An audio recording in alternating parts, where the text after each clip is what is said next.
नमस्कार। अभी 22 अप्रैल 2025 को पहलगाम में एक आतंकवादी हमला हुआ, जो करीबन दोपहर को अचानक गोलियां की आवाज सुनाई दी। फिर रिपोर्ट सामने आई, जिसमें बताया गया कि 26 लोगों की जान चली गई और वो सब टूरिस्ट थे और सब हिंदू थे। मतलब बात स्पष्ट है, ये करने वाला विदेशी होगा और विधर्मी होगा। लेकिन क्यों ऐसा किया, आइए समझते हैं। देखिए, ये पहलगाम जम्मू कश्मीर के अनंतनाग जिले में आया हुआ है। ये एक फेमस पर्यटक स्थल है। इस पहलगाम के पास एक बेसरन घाटी आई हुई है, जो पहलगाम शहर से लगभग 7 किमी दूर है।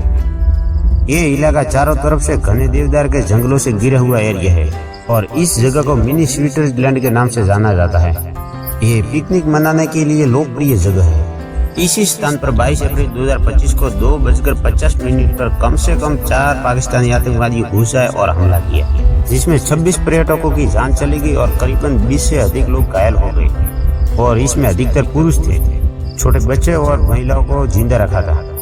वो इसलिए कि इंडिया के प्रधानमंत्री मोदी जी को भयावह घटना के बारे में बता सके। इस हमला में हिंदू नागरिकों को ही निशाना बनाया गया था। हमलावरों ने पीड़ितों को गोली मारने से पहले उनका नाम और धर्म पूछे थे। कुछ लोगों को कहा गया कि चलो कलमा पढ़ो, और जो नहीं पढ़ पाया वो मारा गया। और जो बचे हुए आइडेंटिफाई नहीं कर पा रहे थे, उन लोगों के पैंट उतरवाकर चेक करके मार दिया। और कथित तौर पर इसका उद्देश्य कश्मीरी घाटी में जनसंख्यिकीय परिवर्तनों का विरोध करना था। उस आतंकवादियों के पास M4 कार्बाइन और AK-47 नाम की बंदूकें थी और उन्होंने सैन्य शैली की वर्दी पहनी हुई थी और टोपी ऊपर एक कैमरा लगा हुआ था जो नरसंहार का रिकॉर्ड करते थे। ये तरीका लश्कर-ए-तैयबा के प्रचार से जुड़ा हुआ एक तरीका है। देखिए, लश्कर-ए-तैयबा एक दक्षिण एशिया की सबसे बड़ी इस्लामी आतंकवादी संस्था है। इसकी स्थापना हाफिज मोहम्मद सईद ने अफगानिस्तान के कुनार प्रांत में की थी। वर्तमान में ये पाकिस्तान के लाहौर से अपनी गतिविधियां चलाते हैं और पाक अधिकृत कश्मीर में अनेक आतंकवादी प्रशिक्षण शिविर चलाता है। चलो आते हैं वापस टॉपिक पे। जब वहाँ के स्थानीय कश्मीरी शिया मुस्लिम सैयद आदिल हुसैन शाह ने हमलावरों में से एक के हाथ से राइफल छीन कर पर्यटकों को बचाने और हमले को रोकने का प्रयास किया, किंतु इस प्रयास में वो मारा गया। प्रत्यक्षदर्शियों ने जो वीडियो बनाया उसमें घबराहट का दृश्य सामने आ रहा है, जिसमें घायल पीड़ितों की सहायता का गुहार लगाते हुए दिखाया गया है, जिसमें एक महिला अपने पति को बचाने के लिए चिल्लाती हुई नजर आ रही है। उस वीडियो में अन्य घास के मैदान में बेसुध पड़े हुए लोग दिखाई दे रहे हैं। ये सब हमला का समाचार जिला मुख्यालय तक पहुंचने के तुरंत बाद आपातकालीन सेवा घटनास्थल पर पहुंच गई थी, लेकिन तब तक देर काफी हो चुकी थी। देखिए, ये हमला 2:50 पे हुआ था, लेकिन सेवा 4:30 पे मिली, क्योंकि गंभीर रूप से घायल 2 पीड़ितों को लगभग 4:30 पर अनंतनाग के जिला अस्पताल में ले जाया गया था और बाकियों को पास के चिकित्सा केंद्र में ले जाया गया था। और इनमें से कुछ को हेलीकॉप्टर की मदद से श्रीनगर के एक सैन्य अस्पताल में ले जाया गया। स्थानीय लोगों ने भी पीड़ितों को बचाने के लिए और उन्हें आश्रय देने के लिए मदद की। बाद में पहलगाम में एक अस्थायी नाकाबंदी लगाई गई थी और उस आतंकवादियों का पता लगाने के लिए हेलीकॉप्टर को तैनात किया था, जो पीर पंजाल दर्रे के ऊपरी पहुंच में भाग गए थे। आतंकवादियों ने कश्मीर में कैसे घुसपैठ की, उसकी जांच जारी है। ये सब होने के बाद भारत सरकार की प्रतिक्रिया सामने आई।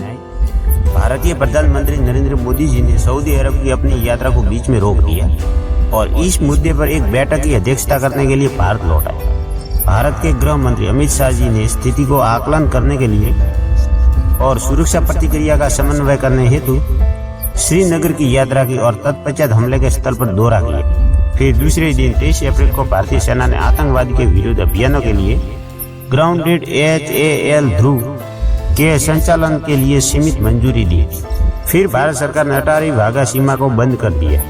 ये सीमा भारत और पाकिस्तान के बीच एकमात्र जमीनी व्यापार का मार्ग था।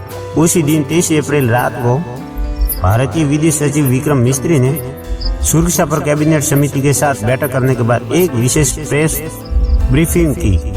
उन्होंने पाकिस्तान के साथ सिंधु जल संधि को तत्काल प्रभाव से निलंबित करने के भारत के फैसले की घोषणा की। ये सब तब तक किया जब तक पाकिस्तान सीमा पर आतंकवाद को अपना समर्थन देना बंद नहीं कर देता।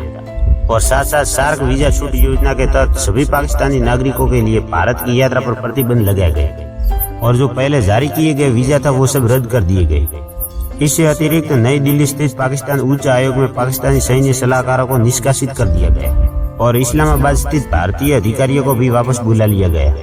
और संख्या कम कर दी गई। ये सब होने के बाद और भी प्रतिक्रिया सामने आई, जो इस हमले के राजकीय नेता और नागरिक समाज द्वारा तुरंत और व्यापक रूप से निंदा की गई। भारत के कई हिस्सों में हमले की निंदा करते हुए विरोध प्रदर्शन भी दिखाए गए। हमले के तुरंत बाद कश्मीर छोड़ने की संख्या में वृद्धि हो गई, जिसके चलते एयर इंडिया ने क्षेत्र के लिए अतिरिक्त उड़ान संचालित की। राष्ट्रपति द्रौपदी मुर्मू जी ने इसे कायरतापूर्ण और अमानवीय कृत्य बताया। उप राष्ट्रपति जगदीप धनखड़ जी ने इस कृत्य को निंदनीय बताया और इसकी कड़ी निंदा की। प्रधानमंत्री नरेंद्र मोदी जी ने इस हमले को झकझोर देने वाला और पीड़ादायक बताया और कहा कि दोषियों को न्याय के कटघरे में लाया जाएगा।